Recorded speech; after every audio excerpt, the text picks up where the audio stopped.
Hi there, this is Jacqueline with Nickel and Dime Decor, and thank you for joining me for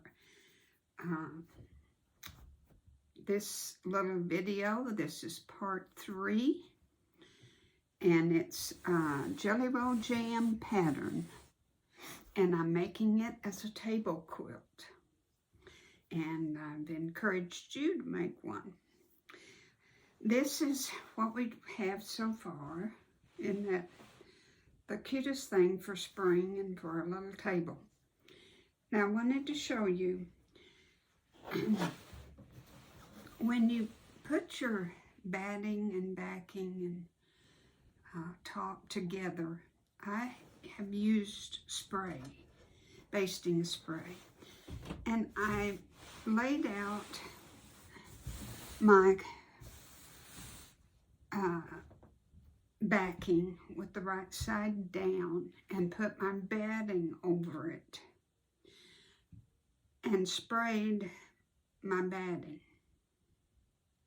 Then I laid the top over it, but I only spray one section at a time, and then smooth, smooth, smooth. Spray another section, smooth it out until you have the top done. Then turn it over and do the same procedure.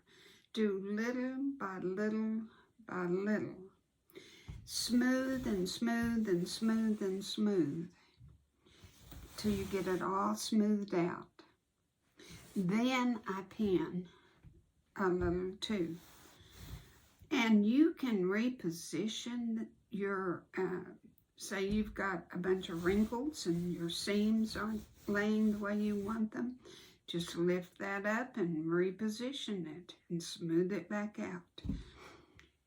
Very easy to do. You can put it down on the floor if you want to, but you can do it on a table if you just do one section at a time and put a great big piece of plastic or something underneath to protect your table from spraying. Okay, now let's get to the quilting. I want to pull this camera down and show you that I'm only doing one section at a time, which on this particular little quilt is 6 rows. 6 rows across and 2 sections, okay? These 2 sections right here. And I have already done my little wiggly lines. I don't know if you can see it or not, but that's so much more simple, and it gets the job done as quilting. And then I went back, turned it the other way, and went down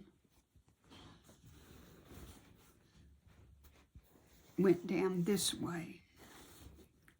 So I have it secured this way and this way. Do one section at a time. One section at a time, and that's all. That way you're not fighting it under your sewing machine. You're not struggling. It makes it so much easier. And when you do this and you put your machine, your needle down, go back and forth a couple of times, because you're going to be cutting all of these threads. So go wiggle, wiggle, wiggle, which we'll do in just a minute. Just go back and forth in a swivel. It looks so much neater than you trying to do each and every one of these. A 1/4 inch across, 1/4 inch, 1/4 inch. It's just, now if this was a baby quilt, I wouldn't tell you to do this. For a table quilt, this little amount of quilting is fine. For a baby quilt, you should do more quilting. Just do some more maybe 3 rows right across here. 3, 3, and 3. And that's easy to do. Just measure across here, find your middle, and with your friction pins, draw you a line all the way down. Then measure over this much and find the middle. Mark the middle, and that's where this seam will be, and just draw a straight line. And that straight line gives you a good visual way to do your seam. Just go on each and every side, each side like that on that line. It's the easiest way to quilt. Like I say, for a baby quilt, you want your layers to be more secure, and you want more quilting. For just a table quilt that's just going to be sitting on a table, this is fine. I have one line down the middle, and then a line secured on each one of these. So I've got 1, 2, 3, 4, 5 lines, and one across this way. Just perfectly good. When you put it under the machine, which I'll move the camera over and everything in just a minute. When you put it under your machine, match the thread that you want. I have a neutral off-white. Oh, it's more of a cream colored. And I have it in my bobbin. You see how pretty that is? That's your quilted, that's your ziggly lines. Makes a the backing's going to be very pretty. You could reverse it sometime. But lengthen your stitch just 1 or 2 stitches when you do this. And you could put in a bigger needle, like a top stitch needle, and it'll really make this show up. And if you really want to be different, make your thread a different color and make it your focal point. But I just want mine to blend in. I don't want to draw any attention to the quilting. So, but if you do, like if you had a red, white, and blue, just say, you know, basic red, white, and blue, use your blue or use your red. Don't use the white. Okay, we're gonna wrap this up, and I'm gonna move my camera over and get my machine set up, and then I'll just show you one little section, and that will. Okay, I have all of the quilted except for these last 2 big squares. So I wanted to show you. I did a pretty darn good job on all of it except right here at the end. I really have quite a few puckers, but you know, it's for my little table, and this will just be on the back side of the table. But when I wash it on a gentle cycle on cool water, it will take care of all of my errors. So it's okay. I know you probably can't see the wavy lines. I wished you could, but try to go out the same length, you know. If you can, be consistent. Go back and forth, back and forth. But this isn't the simplest thing to do. And by that, I want to show you. It's kind of a hold your breath and hope you get it right thing. I've got a hold to both sides here. Ordinarily, when you quilt, you start in the middle and then work your way, pushing your fabric out, out, and out. But on this, I started at the top and did the middle, the whole middle section. Pulling my fabric down, I mean, you know, not pulling, but making sure it was smooth and it was straight. And then, see, you have to go this way and then come back over here and go this way. So you're turning it all the time. But get a hold of it in your hands, like so, and kind of stretch it out. And you want to make about 3 stitches, straight stitches, like in the ditch stitches, and go back at the beginning. And then you're going to start. And this weave went to the right. And so this one I'm going to start at the left. So I'm just going to turn my quilt a little in my hands. And I'm going, and you want to go at a pretty, you know, a pretty good clip. I mean, not slow, slow, slow.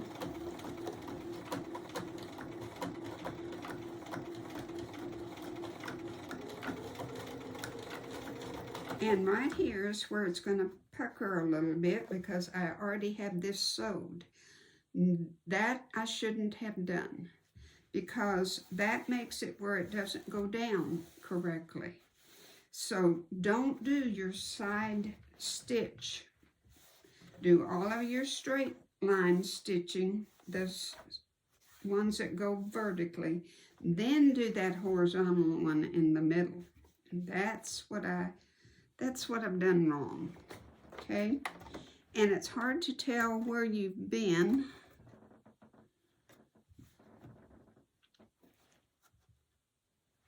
I think I'm ready.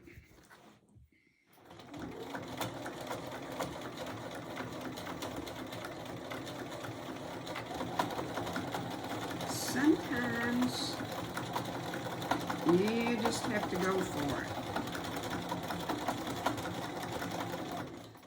And then be careful and stop before you get there and do a back stitch.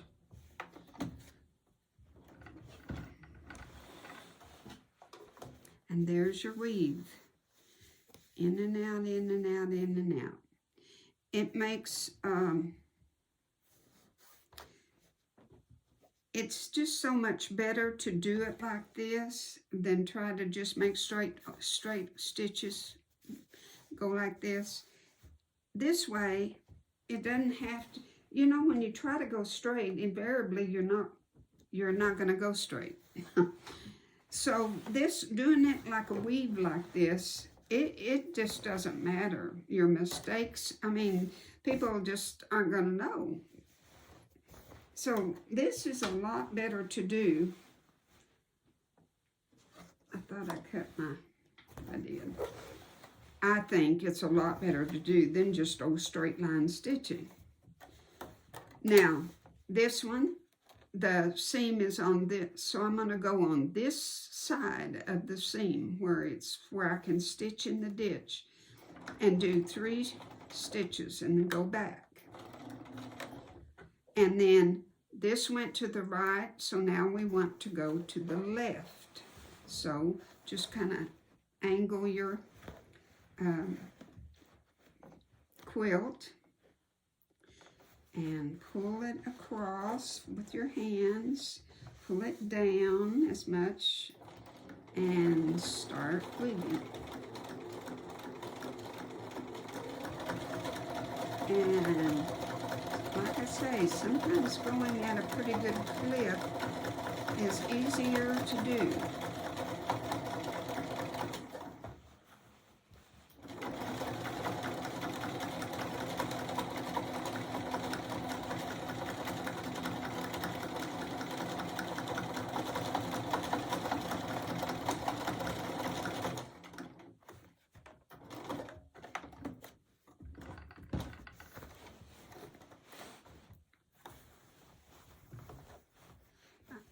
I wished I could get it where you could really see it, but no, I'm not doing a good job with that. But anyway, to the left, to the right, to the left, just wiggling along, okay? And alternate how you start. And go to the side because you want to be pulling, or not pulling, but you know, making sure it's straight, making sure that you have a lot of ease in it. So you want to be going this way. And remember, this would be working a lot better if I hadn't done that side, that stitch. Then I could really pull it down, and then I already did this stitch. And so don't do your horizontal stitches until you've done your vertical. Just makes it so much better. All right, we'll go ahead and do this. And then, okay, now we're going to go to the right.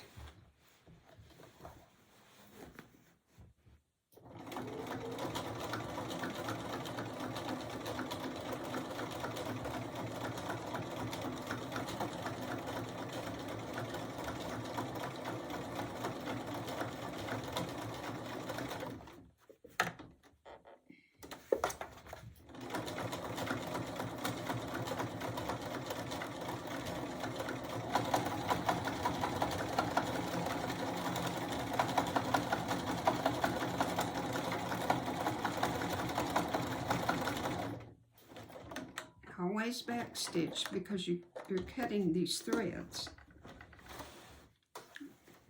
Now there you can see that's a good.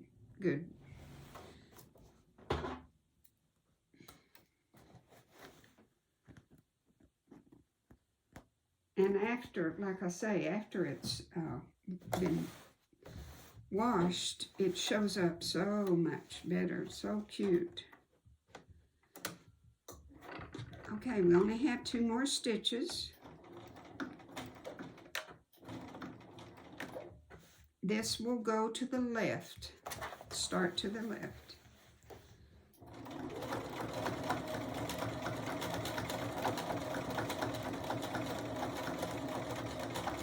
And if you need to stop right in the middle and get a hold of it better, well, you know, whatever you need to do.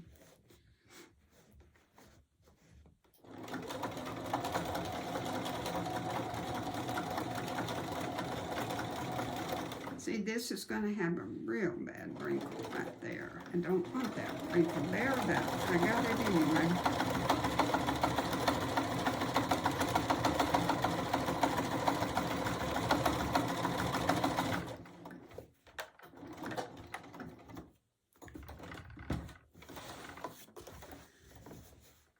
See there, see my little wrinkle? It'll be gone when it's laundered, I guarantee you.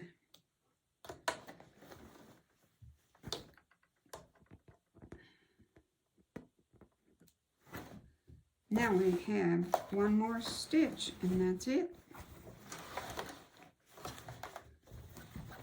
Then you'll cut all of your threads, and only got 1 more section to do.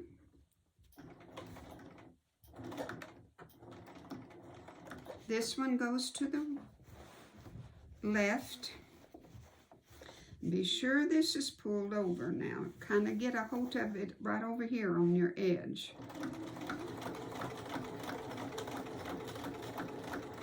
And you might need to really get a good grip on it.